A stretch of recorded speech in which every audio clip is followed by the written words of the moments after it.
Hey everybody, this is Robb Moffett. Today, a little quick infomercial.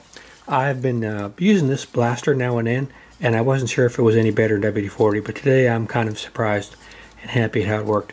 I'm changing my bicycle into an exercise bicycle.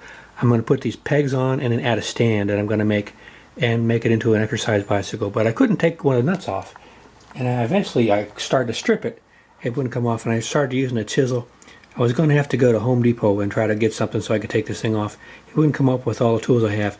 So what I did is I put some heat on it with my little blowtorch, and then I put the blaster on it.